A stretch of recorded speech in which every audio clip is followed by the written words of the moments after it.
Penasaran nggak? Sama, bentuknya kubah. Yang rata-rata tuh sama. Bangunannya simetris, terus nggak rubuh. Dan masih banyak pertanyaan lainnya. Yuk kita bahas. Yang pertama adalah asal-muasal kubah. Nah, bentuk kubah masjid yang ada kayak sekarang ini diadaptasi dari bentuk struktur.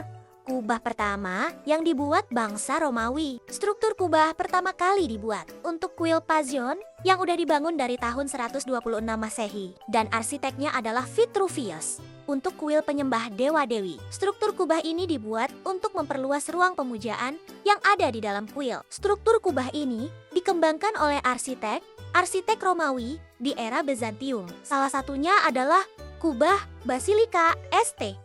Petrus yang kubahnya dirancang sama Michelangelo. Mimarsinan inilah yang paling banyak memberi pengaruh buat arsitektur masjid di Indonesia dan di dunia sampai sekarang.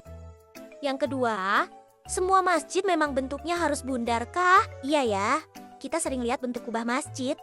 Bentuknya tuh bundar dan sama semua. Emang gak bisa bentuk lain kah? Kayak kotak gitu. Jadi bentuk bundar tuh sebenarnya punya fungsi rahasia buat suara. Zaman dulu sebelum ada speaker canggih, bentuk kubah yang melengkung itu gunanya buat mantulin suara imam ke seluruh ruangan, biar kedengeran jelas dan megah. Selain itu, bentuk-bentuk bundar itu secara struktur yang paling kuat dan gak butuh banyak tiang di tengah. Ruangan jadi lebih luas dan sirkulasi udara lebih muter lebih lancar. Makanya di dalam masjid tuh rasanya adem banget. Yang ketiga adalah perkembangan dan perbedaan kubah. Apa sih bedanya kubah zaman dulu dengan zaman sekarang? Oke, coba kita tanya orang zaman dulu. Info tentang pembuatan kubah zaman dulu. Permisi, apakah Bapak boleh menjelaskan kepada kita semua bagaimana dan apa saja perbedaan kubah dari segala aspek? Tentu saja boleh. Mari saya jelaskan. Nah, dari material utamanya, kubah masjid dibuat dari batu bata, batu alam, atau beton Romawi. Ketebalannya sangat tebal agar kuat menahan gaya tekan dan butuh dinding penopang yang sangat masif dan lebar. Jadi begitu cucu-cucuku penjelasannya. Oke, terima kasih banyak Bapak penjelasannya. Dan coba kita tanya orang zaman sekarang untuk proses apa saja sih bedanya? Hei, bisakah kamu jelaskan padaku apa saja yang menjadi pembeda proses pembangunan kubah zaman sekarang? Haha, boleh banget friends. Sini, aku jelaskan. Dari bahan utamanya zaman sekarang menggunakan baja ringan, kaca, atau panel serat karbon, dan ketebalannya jauh lebih tipis, namun kuat. Dan untuk menghitung zaman sekarang menggunakan software, simulasi beban, dan statistik. Terima kasih Bang atas penjelasannya.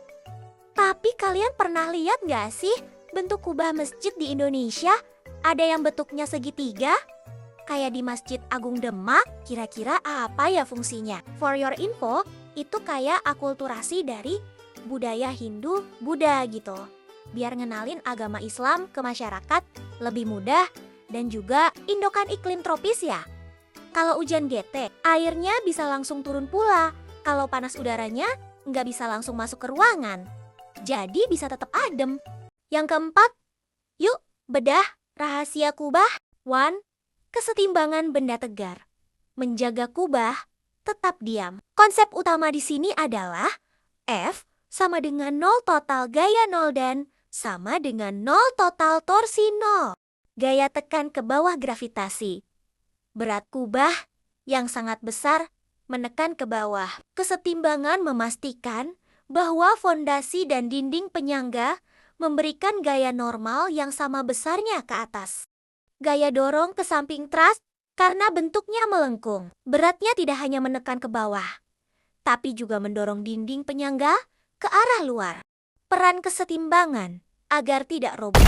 Harus mampu menahan dorongan ini agar benda tetap dalam kondisi tidak berubah bentuk secara ekstrem atau tetap tegak. Dinamika rotasi mencegah kubah terguling atau torsi. Meskipun kubah tidak berputar seperti gasing, prinsip torsi sangat krusial di sini. Bayangkan, setiap bagian kubah ingin jatuh ke dalam atau keluar. Titik tumpunya adalah dasar kubah. Jika distribusi berat tidak merata, akan muncul momen gaya atau torsi yang bisa membuat dinding penyangga miring atau retak. Itulah sebabnya, kubah masjid hampir selalu berbentuk simetris sempurna, lingkaran atau bola. Dengan bentuk yang simetris, torsi dari sisi kiri akan dibatalkan oleh torsi dari sisi kanan. Torsi kiri, torsi kanan sama dengan 0. Momen inersia. Dalam pembangunan, pemilihan material beton, baja, atau enamel menentukan distribusi massa. Semakin baik distribusi massanya terhadap pusat gravitasi, semakin stabil kubah tersebut terhadap gangguan luar seperti angin kencang atau gempa bumi. Singkatnya, dinamika rotasi mengatur bagaimana beban lengkung itu didistribusikan agar tidak menghasilkan kubah roboh. Sementara kesetimbangan memastikan semua gaya tersebut teredam sempurna. Dan yang terakhir adalah, apa hubungannya dengan perhitungan? Sebelum membangun masjid, terutama kubahnya, arsitek biasanya perlu tahu kondisi daerahnya. Lalu mereka mengumpulkan data cuaca selama beberapa waktu di tempat itu. Contohnya kayak berapa?